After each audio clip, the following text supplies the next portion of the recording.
Kubor nakaslem jong unongsan Hima. To here again, the whole lack of commitment and responsibility to defend the interests of the state, to defend the integrity of the interstate border of the Assam-Meghalaya border. Today we were discussing, it came up in our discussion as one of the agenda, where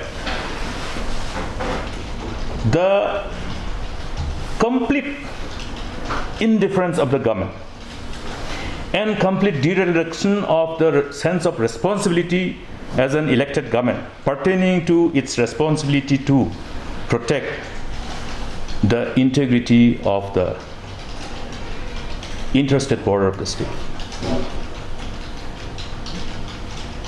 They don't even talk, they don't even try to find out when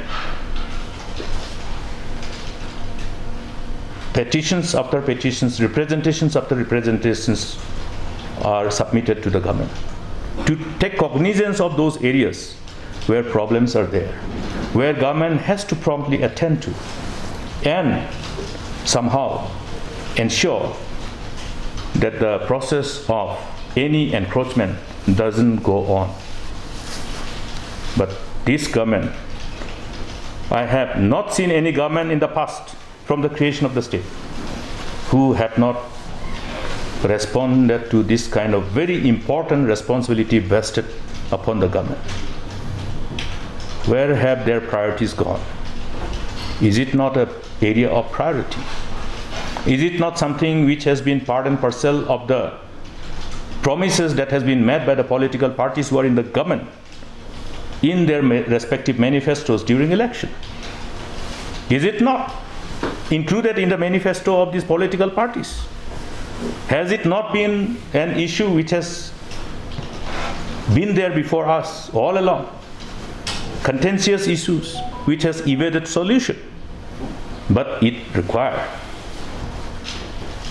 addressing every areas of concern pertaining to the areas of difference in as far as the interstate border is concerned.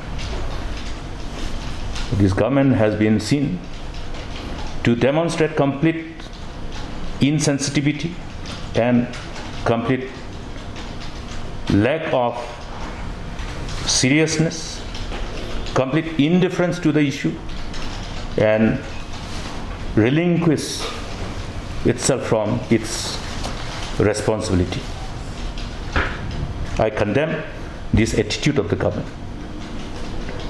And the CLP has unanimously decided to urge upon the government to be serious and take cognizance of these problems and engage with the counterpart immediately.